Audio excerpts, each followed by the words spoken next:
Hey everybody, welcome to another episode of Nightmare Road. I, of course, am one of your hosts, Deacon HIP. And for those of you that don't know what HIP stands for, it stands for Hotter in Person. Um, and I am here with my co-host. Ashley Oracle. Nothing. And what are we talking about today?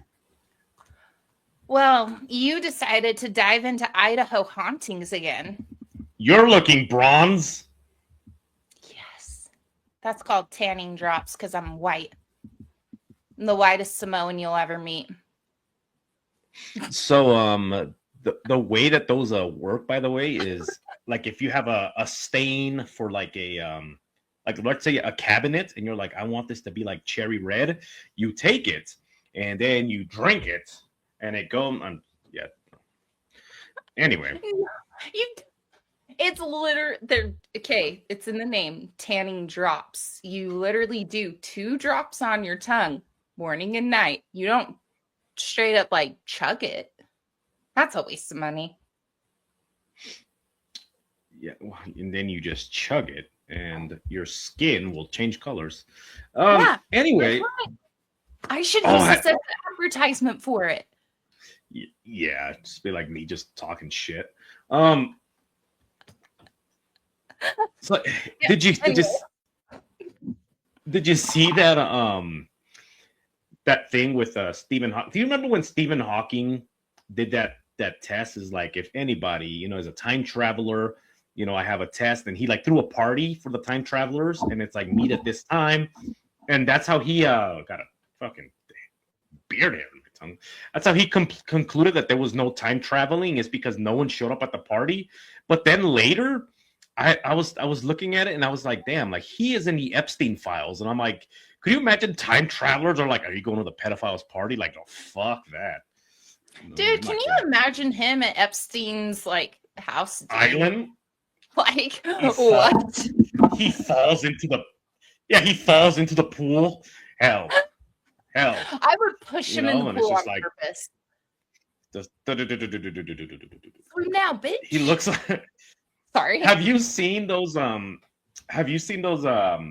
robots they have from Japan that are like the women, and they're like, and they wave at you, and then they're like, this is the future, and yeah, and you know what's crazy is that they have the function where they can wave, they can talk, and then they do this thing where like the guy's talking and he's like, and he's like talking about the doll. He's like, if you look over here, he's like, look how cute she is, right? So what's wild is that you were probably saying that in Japanese because you do know a little bit. So it's a kawaii. So anyway, to the point, okay? To the point. You're gonna step on the joke here. So so he talks about the most important features of the doll, right? So he's like how some of them can generate a little bit of heat. So it doesn't feel like you're rubbing up against like a tin can. But and he's like demonstrating, he's going through the butt, and then the fucking robot goes like this. So it's like that. Okay, that's the feature that. Who gives a shit about like this thing can like make you, it can give you hugs? Who get like, that's not what they're looking for. Like, they don't give a shit what this fucking robot can do. It's not like as dark as it is.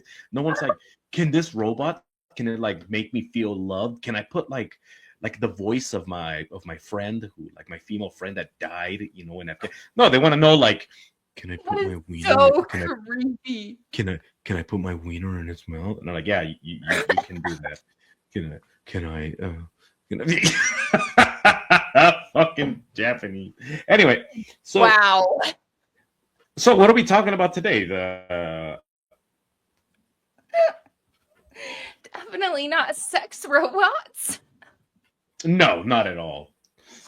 No, not at all. Something completely different. So, the first one that I have, I've actually been to. I haven't been to it in a long time, but I do need to go again. I'm making plans. The Idaho State Penitentiary in Boise. Boise. You know, a lot of people outside of Idaho that like they read that and they don't know the fuck to say it. They always fuck it up. They're like, oh yeah, we're gonna go to Boise. Is it Boise. Boise? And it's like, no, motherfucker, it's Boise. It's Boise. But I mean, Just it's like it's like people from Iowa that are not from Iowa, and then you still like, how do you pronounce this place? It's called it's the Book. Anyway, so people are like, is it the Bookie? The Bookie? Los Oh Bookies? boy.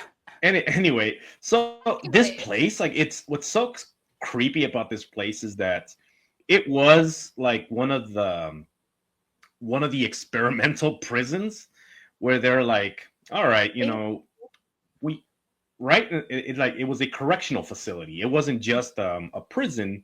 It's just like, this is, we're gonna try to modify behavior, and they were one of the first, Well, right? it opened in 1872, and that's when like a lot of, I think that's it. I may be mistaken, but I think that's around the time era when they were throwing people with mental health problems into institutions. I think they were starting that around this time era, weren't they?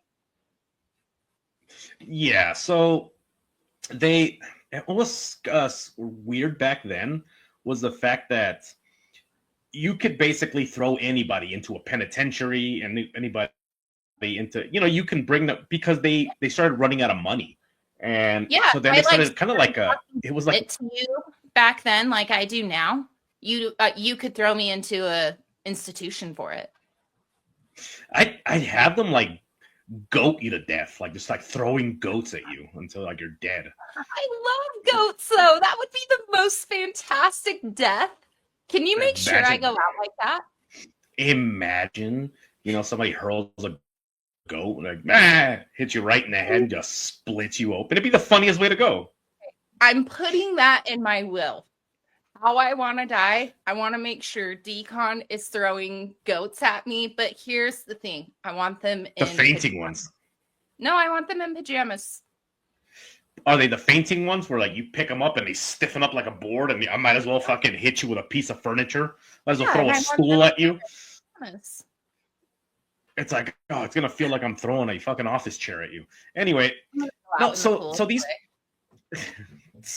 places, like this place, it's known because for a lot of reasons. Like one of the things is that there's like a big like energy dump, right? The moment you step in, like it hits you. It's bad. Have you been there? No, I've never been there. Okay, that's the number one thing I remember about that place. Is how as soon as you walk in, it's just the feeling of just dread. Well, it's not just dread. It's like the feeling of like hopelessness, right? Yeah, like, it was. So, for example, getting a little ahead, but when I went to the solitary confinement section, so solitary confinement at this prison was not actually inside the prison walls. And that's what was kind of the most fucked up part about it. So have you seen those openings to like an underground cellar in the movies? Those cement openings. Do you know what I'm talking about? They're shaped like okay. They're shaped like this, kind of, but like down here, you know. Oh, okay. Now that you're throwing your hands in the air and like waving them around, now I know what you're talking about. Yeah, you should. Anyways, so it was literally just a cement block, little tiny building, probably about the size of my bathroom, very small. And when they shut the door, it's a cement door. So there is no sound coming in. There is no sound coming out. You are literally by yourself. There is one opening where they would put food in there, and that's it. You are stuck in the dark. And it was that little slot, right? Yeah, and I remember stepping in there, and I went to the back corner just because I'm like that. I want to see if I feel anything. I'm creepy like that. And the feeling I got was not so much dread and hopelessness, but more, it was very solemn. It felt very like I'm never going to be able to leave. Even though I was seeing the opening right there, daylight's coming in, I still had that feeling I'm never going to be able to leave. Oh, that's weird. Do you think it's because of like number one, you look at the structure, right? And you feel it with your hands. And you're like, I can never punch or dig my way out of this damn thing. Mm-mm. You know, They're and then blocks. yeah. So you're not gonna be able to do anything with that. And also it's just like when that door shuts, like even though you know you're not sentenced, you know, at all, like when that you get this feeling like if that door shuts and then they forget about me, like let's say that somebody shuts the door and they're like, well, we're going home for the day, you know, like you'd be fucked, you know. Yeah. And well, I mean, this prison is known for housing some of Idaho's like most dangerous criminals in the state's history. I believe Idaho's Jack the Ripper was even put in there. But I mean, if you think about it, it's over 100 years that this prison was open. More than 13,000 inmates are passing through these doors. Yeah, also because That's a lot of energy. Also because of the execution rate. It wasn't like other prisons, which a prisoner was executed and they're like, all right, we're going to execute this guy 6 months from now. It was like the moment that you were sentenced, like, all right, you're within a couple days, you know, you're gone. Well, so and the when amount you of go, traffic. like today, if you were to go to this, it's now a museum. You can go there anytime. I don't think it's open in the wintertime, but you can literally go to where they did the executions. I have a picture of it. I'm going to send it to my email so I can pull it up in here. But you can see they literally have the same rope hanging down where the body would drop. And that's From the part that you can walk through. Can you imagine what that fucking rope smells like? I don't want to know. It was pretty intense. I went there back in December of 2008, so it's been a minute. You're over there of the execution room. Can you imagine just like you get close to that rope and then there's like just those intrusive thoughts when they're like just to go ahead and just take a deep breath on that rope, just you know, you smell BO and you know, fucking gross. And then they wouldn't cut them down like right away. They leave them up there for like a couple hours. You know, they got to make sure they're gone. And as shitty as that sounds, let's see. There it is. I'm just gonna share my screen. There's nothing in my email but freaking order history. It's fine. It's just what I've ordered from Amazon and TikTok recently. Okay, so they have this area open. That's where the body would drop. You kind of froze on my end. I can't see you at all. Can you see my screen? No? Yeah, now it's loading. It's loading. Okay, there it is. Oh, okay. Mm-hmm. And you know what's crazy about that setup with those that system that they installed? It was kind of set up on like there was a little bit of give to it because a lot of prisoners, if it was like a stiff rack, when they would drop, a lot of prisoners would jump so that when they landed, their necks would break, right? So that their necks would break and they're dead. So they're like, okay, we want a system where they can't do that. We want these fuckers to dance, you know? So there was a little bit, as sick as it is, that was one of the quotes. Like, we want to see you dance. So they would drop. And if these people, at the moment they jumped, the actual setup, the actual gallows would flex with them. So the moment that they dropped, then the weight would transfer down. And in that way, there was enough give that, you know, it would absorb all that impact. So guess what? You're going to dance, you know, no matter how hard you jump, you know? Yeah, that's just fucked up. Who thought of that? Can you imagine like somebody's idea? Okay, so two things. There's a picture inside the prison. That looks like a public school.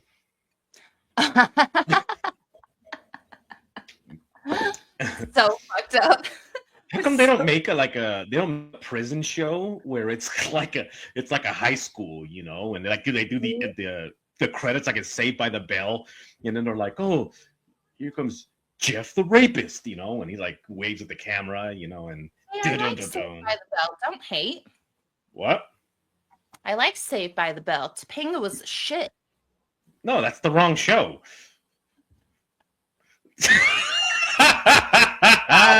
Anyways, Topanga was Boy Meets World. Saved by the Bell was with Zach Morris. sorry, I'm wine, okay? So, anyway, can you imagine if you're? Could you imagine if you go over to like you go to like to a meet and greet for Breaking Bad? Do you remember the guy that plays Jesse? Dude, that was the best fucking show ever made. You know what you just did? You might as well have gone up to the actor that plays Jesse and be like, "Hey, what's up, Malcolm? Like, where's Stevie?" And he's like, "That's the wrong fucking show. Like, I wasn't even on that." That's what. Ever see that actor? I'm gonna do that on purpose now. Hey, Malcolm, like, what? And he'd be like, "I'm not Malcolm, bitch." Anyway, so yeah, so that's the penitentiary. Okay, so anyways, well, the riots that happened there in 73, did you hear about those? Yeah. So, well, in case our viewers didn't, so I heard about them. Let's move on. No, that's so mean. No, like this riot. So when I was reading about it, like this shit wasn't just chaos. Like these guys were straight up like this was revenge. Like they were setting fires and shit. Yeah. Destroying cell blocks. I think they targeted a specific prisoner. What was his name? Raymond Snowden was his name. And he was Idaho's Jack the Ripper. You know who else they targeted? Who? Colored people. they started like taking the opportunity to go over to the colored section, and they started beating Black and Hispanic and Chinese prisoners to death, because it was like Idaho. The what? Typical Idaho. You know what's crazy about Idaho for a lot of people that don't know is that Idaho. The what? Do you want to tell him? I'll tell him. You think I'm fucking scared? I ain't no fucking punk bitch. So Idaho, there's these little weird towns in Idaho, like these little weird places, and there's so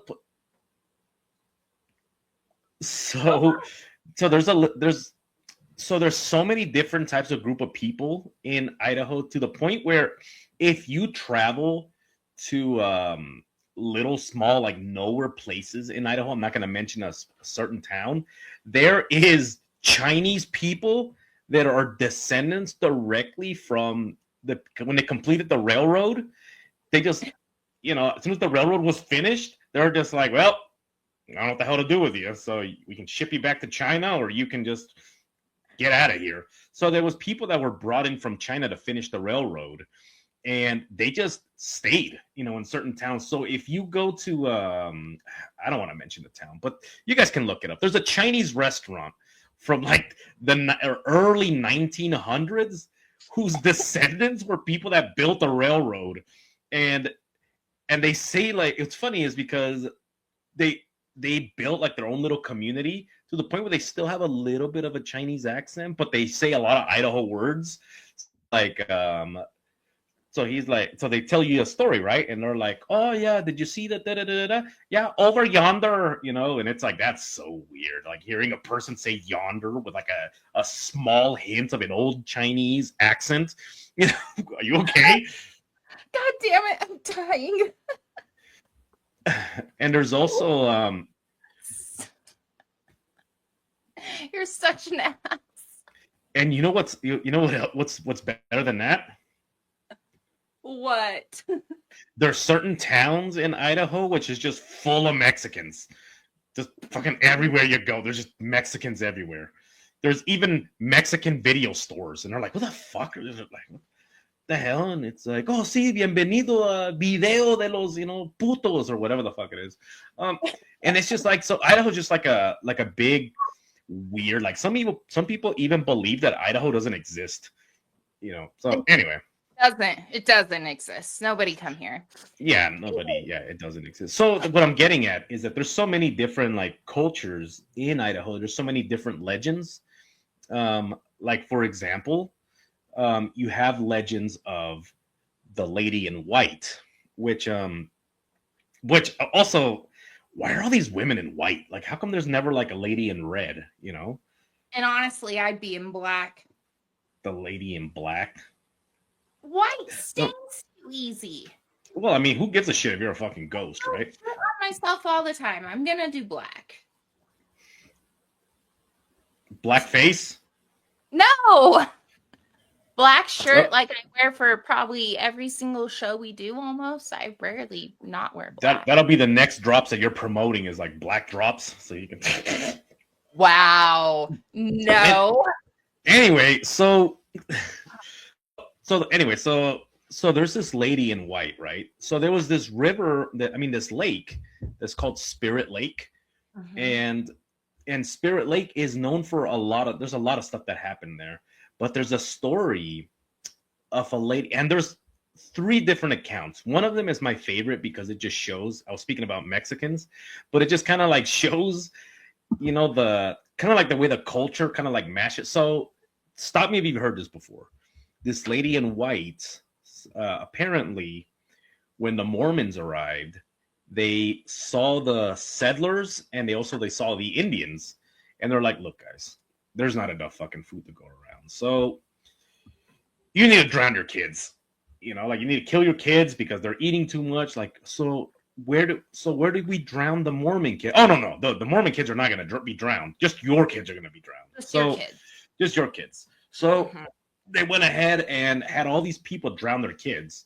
And supposedly there's a lady in white which combs the edge of the lake searching for her children.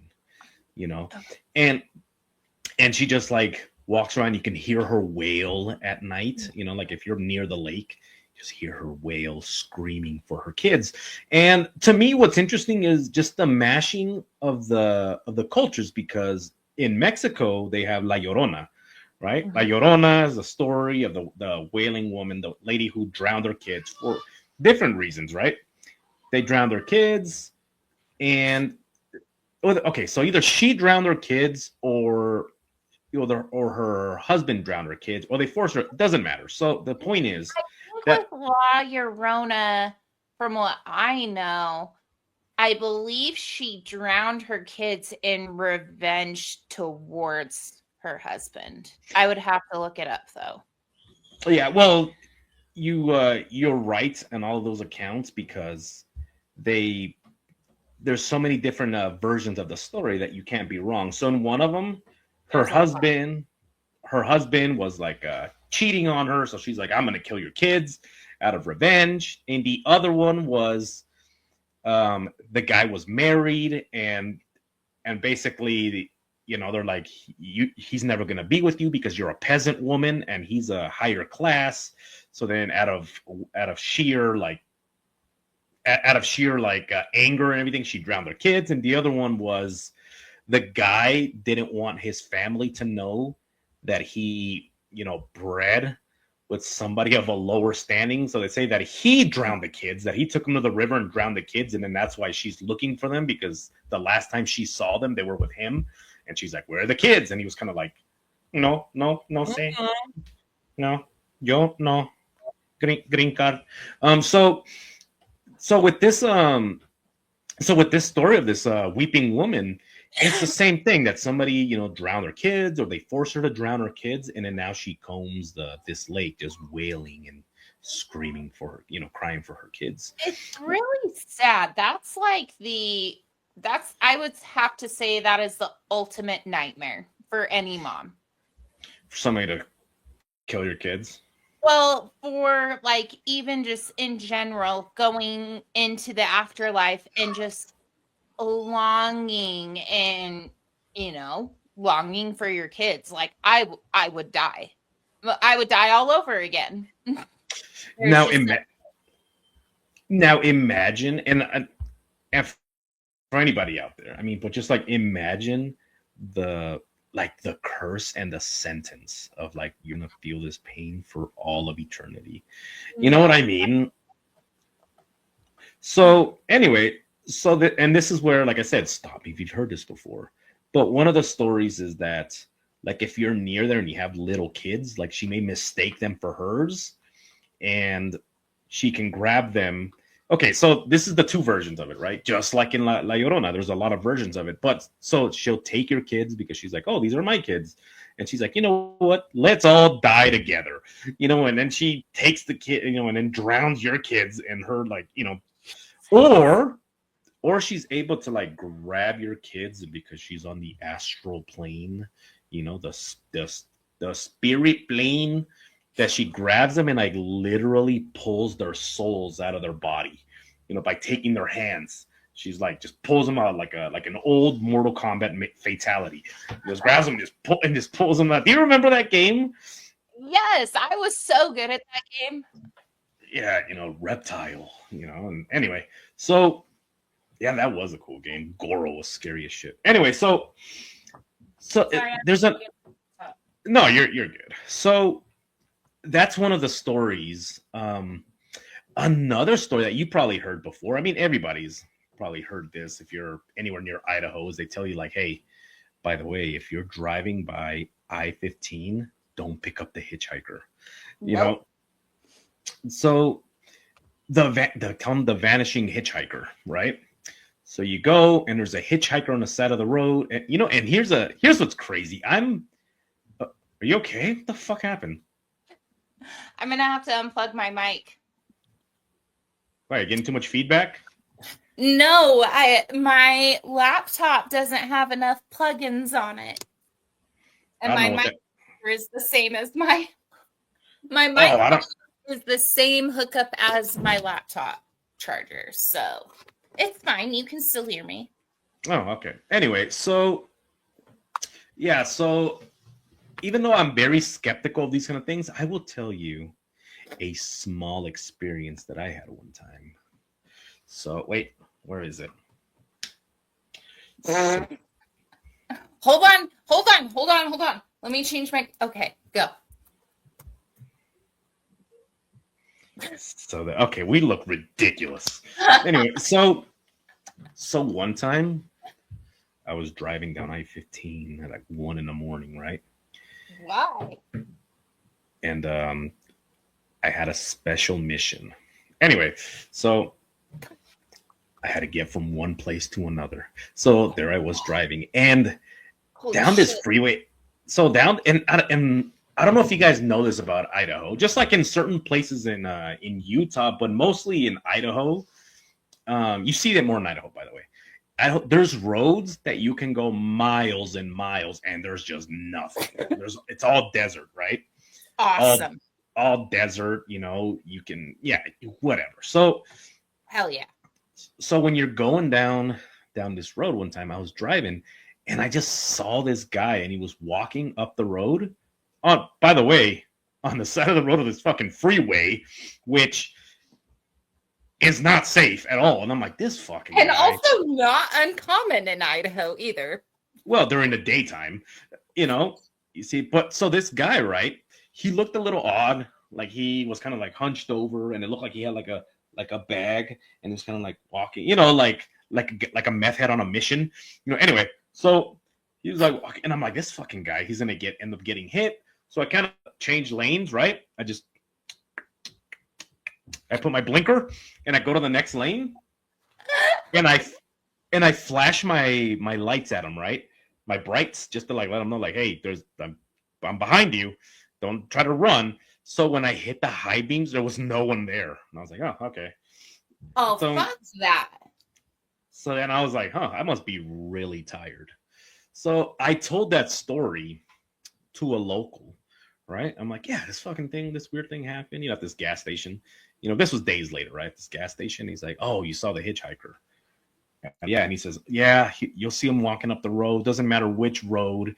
He's in every road, like you'll see him. He says, but some people have actually pulled over to try to help him out. And in some stories, he'll climb in. Don't.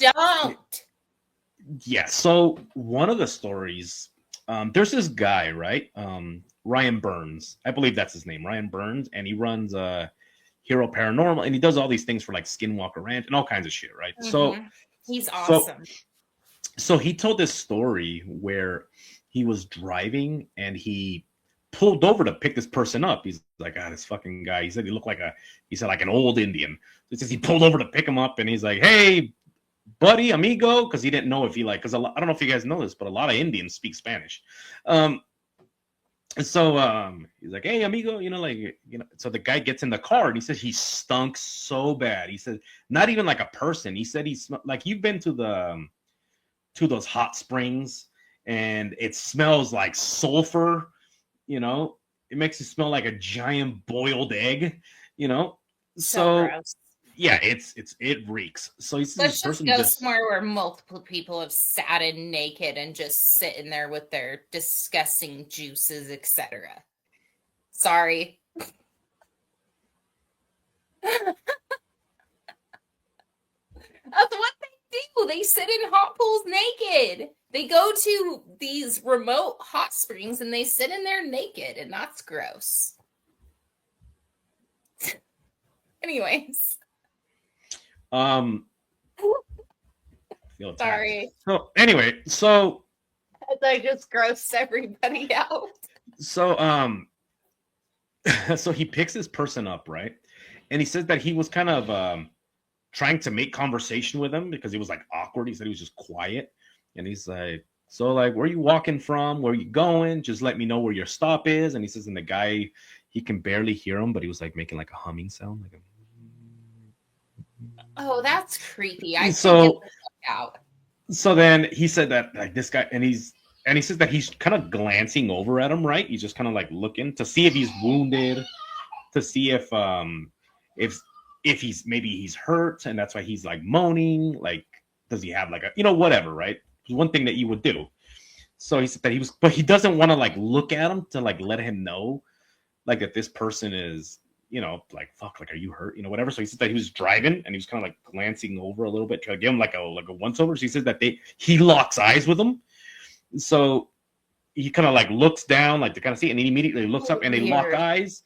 And then he said that he immediately woke up, and he was catatonic, like he was hanging out of his car, and the car was parked, and he was like still had his seatbelt on, and he was just hanging there. And then these people were kind of like helping him out, and the sheriff, like his older sheriff, and then his younger sheriff, and he's like, "Oh, are you okay? Like, we're gonna have to give you a breathalyzer." And he says, "What happened here?" And the guy's like, what happened? And he's like, "Well, tell us, like, what happened? Have you been drinking? Have you been?" He says, "I picked up the," and he's like, "Don't." Okay. And the younger guy was like, "All right, can you walk the line for?" And he's like, "No, don't bother." He's like, "He picked up the hitchhiker." And he's like, "The what?" He said, "You picked up a hitchhiker, didn't you?" And he goes, "Yeah." He's like, "Yeah, okay. Yeah, just sit here. I'll get you some water, hang out." And did you freeze? Or did I freeze? Anyway, I'll finish the story. So he was just hanging out, and then he was like, just hang out here for a minute, drink some water, and then I'll walk with you and I'll talk to you, and then when I see that you're back to your senses, you can go back on your merry way. So he ended up doing that, and that was it. So what's interesting is the fact that they knew the drill. Like, well, one guy knew the drill because he was older, right? So, are you all right? I think I lost the co-host here. So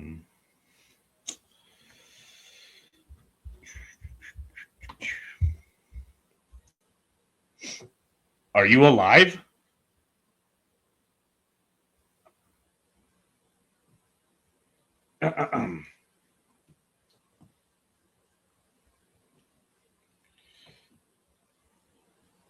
What? Yeah. Can you hear me still? Yeah, I can hear you. What happened? Can you hear me? What? Yeah, I can hear you. Yeah. What happened?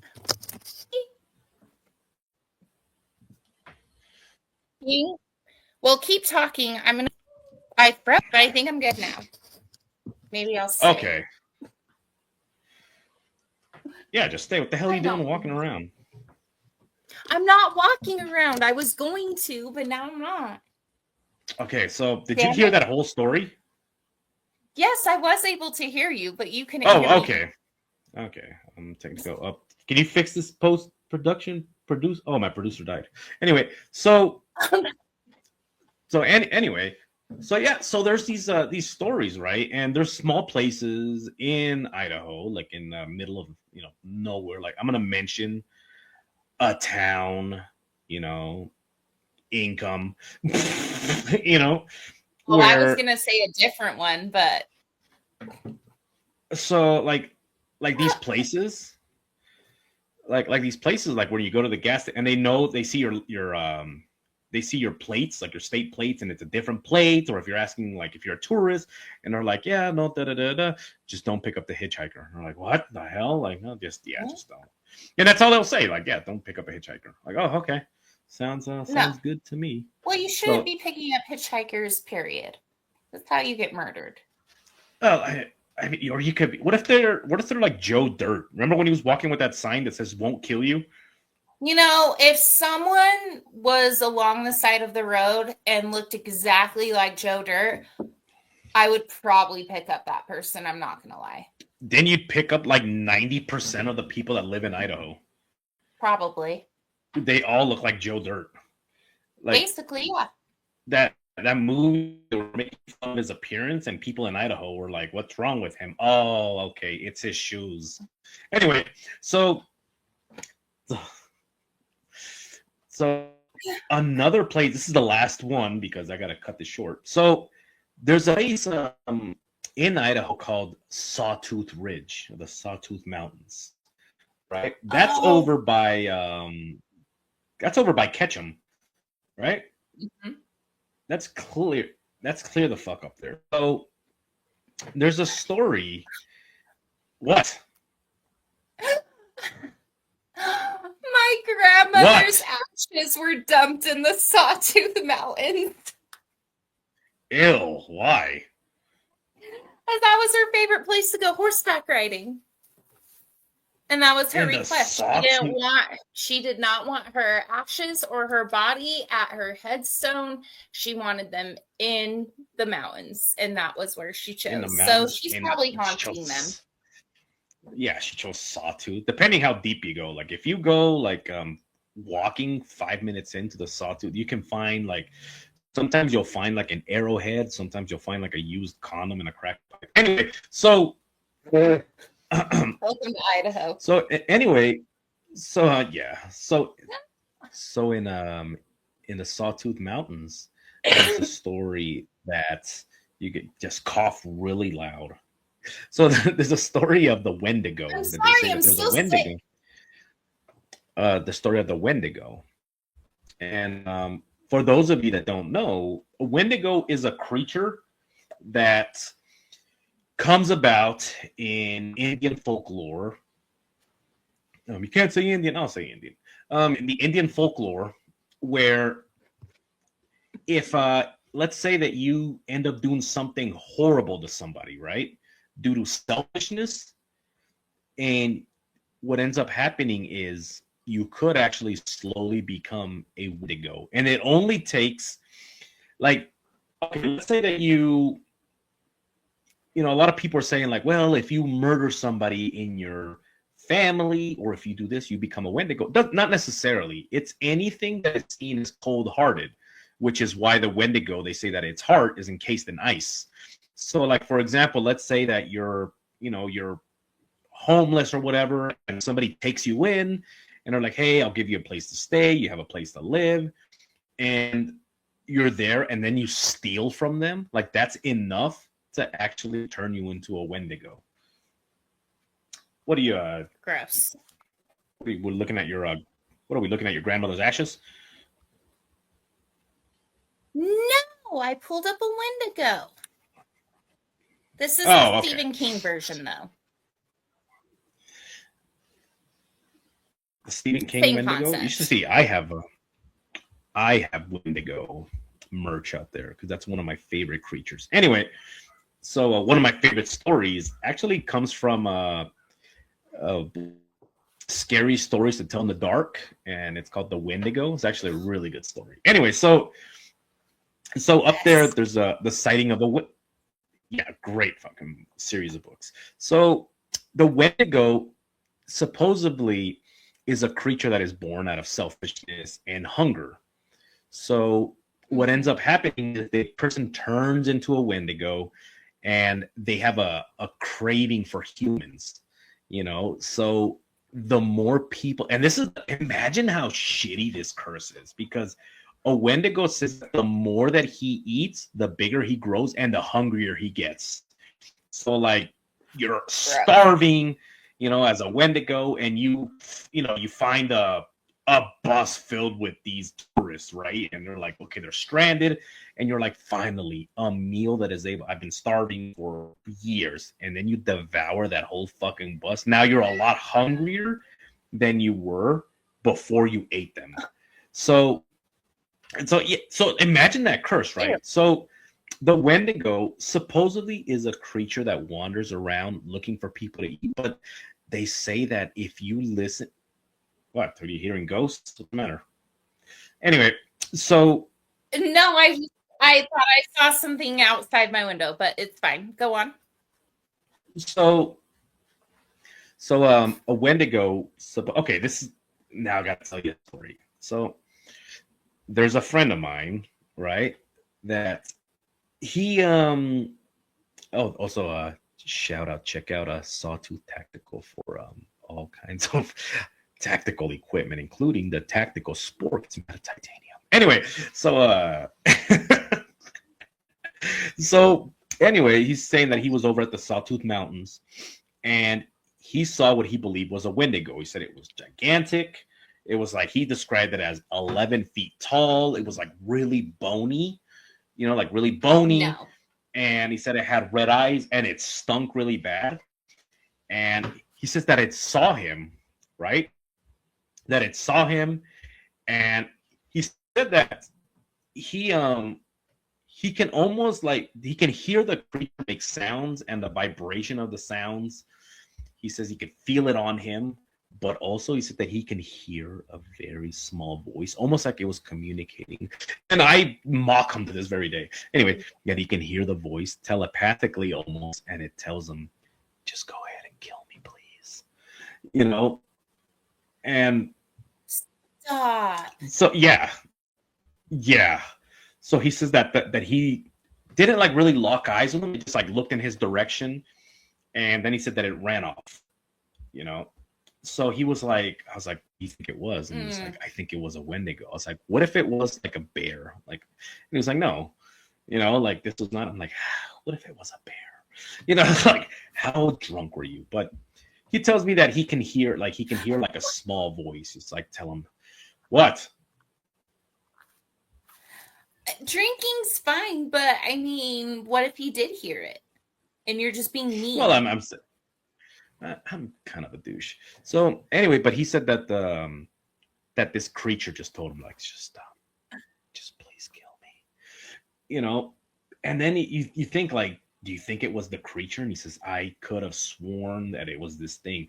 But then when you look at the lore of it, like, yeah, like, why wouldn't you want to die? I mean, you're always hungry. You walk a fuck. Like, that's a dark existence, right? That would suck. And so, and how do you kill the Wendigo? You have to utilize fire. So you burn it, you set it on fire, and then you stab it through the heart.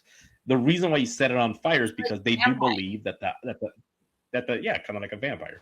So the reason why is because they believe that the ice is encasing the heart, and it kind of like makes it almost like armor, but the fire ends up melting it enough or thawing it out enough where you can stab it and finally kill it. And then what you do is you burn the remains of it, and then you have to throw it far away from like where you're camping or far away, just completely destroy it. So that's the story of the one of the stories of the Wendigo. So Well, you gotta be smart, it's I guess. yeah, it's so dark. I mean, these stories, and I think a lot about like how did you come about these stories? Like, where did they come from? Because they can't, nobody just sat there and like, you know what, I'm gonna make up a fucking story, right?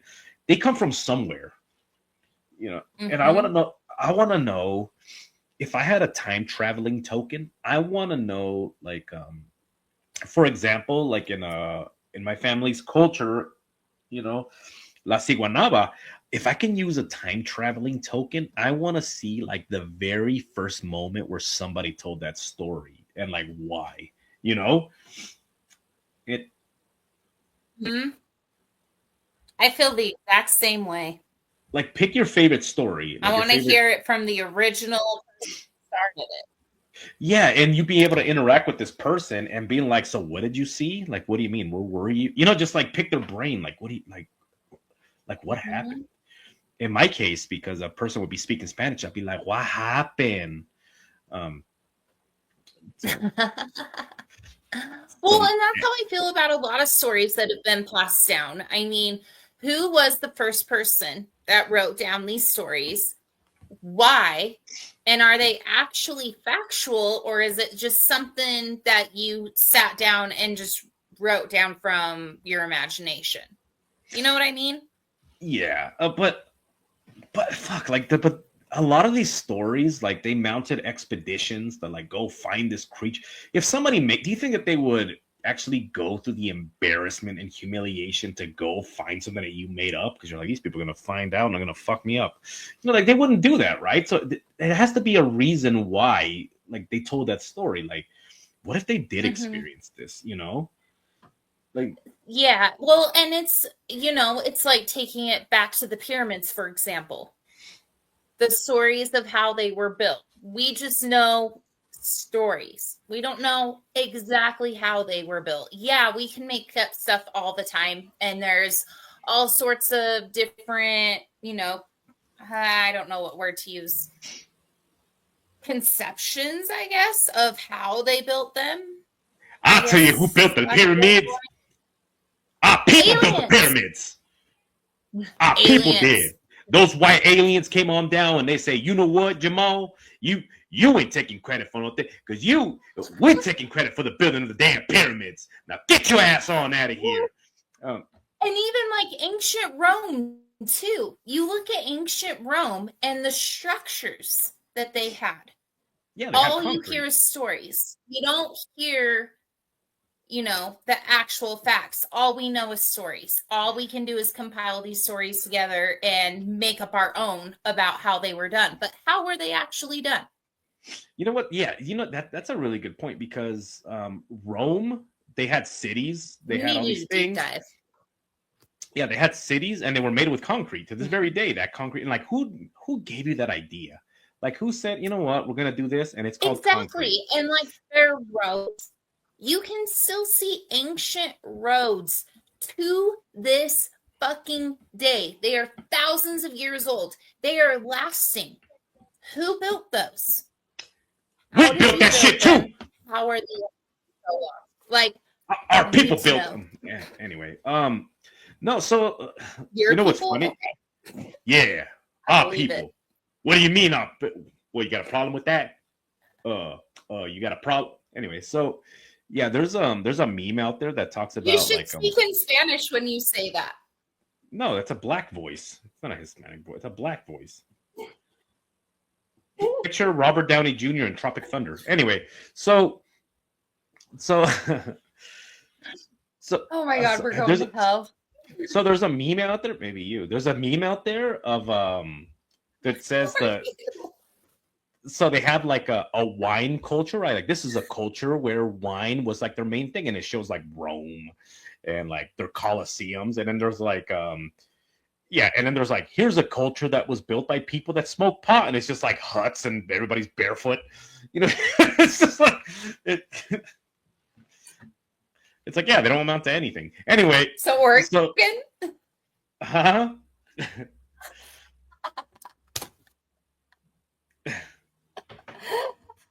Did you say Hey now. Oregon? Oregon is more of a Oregon is more of a meth, like a meth culture. There's a comedian out there that said that. I lived in Oregon. All we did was smoke weed. Yeah. So by the way, guys, yeah, go to Oregon. There's no such thing as meth, homeless people, or human shit when you walk on the beaches. There's no signs out there. Not at all. Yeah, not at all. The people that run the beaches, the lifeguard, they don't run a. You know what's crazy is when I went to Oregon, there was I didn't know. Lifeguards? So what? They don't have lifeguards on the beaches in Oregon. It is swim at your own risk, and if you die, you die. So yeah, see, that's a meth culture. No, so there was these lifeguards, which are actually hired by the state, so tax people. Anyway, so they have their Jeep, and they had this square, right, that was hooked up with a chain, and they were just driving it down the beach. And I was wondering what the fuck they were doing. I'm like, what are these people doing? And then finally, I was like, why are you guys dragging that? What they were doing? They smoking meth and leaving a spot to smoke meth. No, what they were doing was they were like combing the sand, basically looking for hypodermic needles that's in the sand. So they're just like, that's what they were doing. And there's even signs that say, you know, don't walk barefoot on the sand. Anyway, so back to, man, we should do like a dive on Oregon lore, because there's a lot there too. Oh, fuck. So anyway, stories. So anyway, so that's the show. So this episode was brought to you by Loop by Lottie. So you guys put the promo code Nightmare, you get 15% off any order above $30. Is she still doing her sales? I think so. Today's the first day that she's messaged me in over a week, so I'll have to get with you on that. No, okay. Also brought to you by Render the Darkness podcast. Great gals, funny show, good stuff. Also brought to you by the Ghost Man himself, Sean Burris, with Your Haunted Back Roads, and wink into the camera the way he does that. Your Haunted Back Roads, because I'm not getting older. I'm just getting better. Anyway, also by Dreamscape Chronicles. So check them out. Great fellers. Dreamscape Chronicles. So check them out. Also by the man, the myth, the legend. Becoming a legend, by the way. Static. You know, Paranormal Nate. Yeah, he's becoming quite the legend. I remember when right over there, actually. Yeah, his book, Paranormal Unveiled, is a show. But yeah, how to search for hypodermic needles over in a hot spring. Anyway, yeah, check out his book. It's fucking great. I remember when we first met. How old was I? I was 44. Anyway, so that's it. Also, TeePublic, check out the merch. Go ahead and buy a sticker. Buy a sticker and put the sticker on a Wendigo. And that's about it, guys. So remember to always look both ways, especially if you find yourselves on Nightmare Road. Yeah. Okay, bye.